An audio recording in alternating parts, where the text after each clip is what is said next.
As you're getting ready for dinner tonight, when you think pizza, you may be thinking Chicago, New York City first, but for one of America's most famous pizza makers, it's all about Arizona. Chris Bianco says it's Arizona that shapes and provides the food we all love. Oh, he is so great. Team 12's William Pitts brings us the first in our series, Plate 48 from Pizzeria Bianco.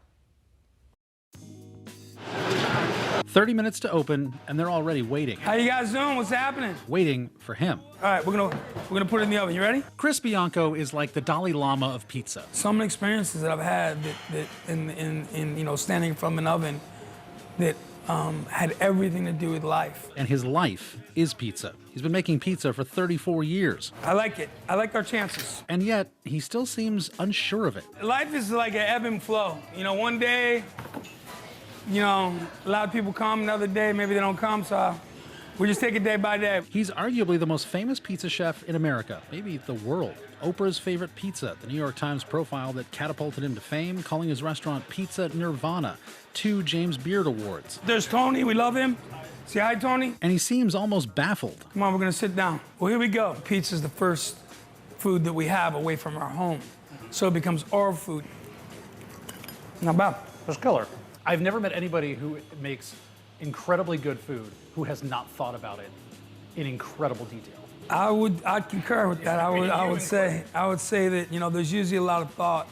Sometimes you can drop your dark chocolate bar in a bar of peanut butter and make a Reese's, and you can have a happy accident. And Chris Bianco's happy accident was that he is phenomenally good at making pizza. Foundation is Parmesan Reggiano. Add some onions and pistachios. Then we just toss a little bit of extra virgin olive oil, and that's it. Boom, a little rosemary. And that's the Rosa. That's the pizza that became Chris Bianco's signature. Make sure it doesn't suck, Laura. It most definitely does not suck. But for years, no one wanted it. Nobody ordered this thing for like 3 years. Really? Maybe 4 years. We didn't even sell one of these. Cheers.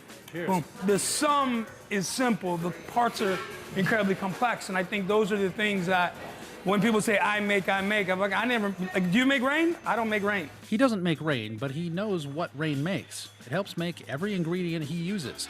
And Chris Bianco knows every farm, the farmer that grew the crops, and almost every one of them is in Arizona. We are blessed, especially now, with some of the greatest farmers anywhere. Those are onions from Bob and the pistachios from Santa Cruz County and down south, and here's our wheat farmers and crops that people don't even know we have. And yes, Arizona is still a huge agricultural state. We grow a lot of food here.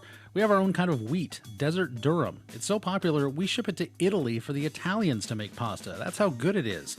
So Bianco has a wheat guide. Same with pistachios, onions, everything he puts on a pizza, because it makes the food better. You think you'd be Chris Bianco if you hadn't come to Arizona? You think you'd be doing this anywhere else? You think you could have pulled this off somewhere else?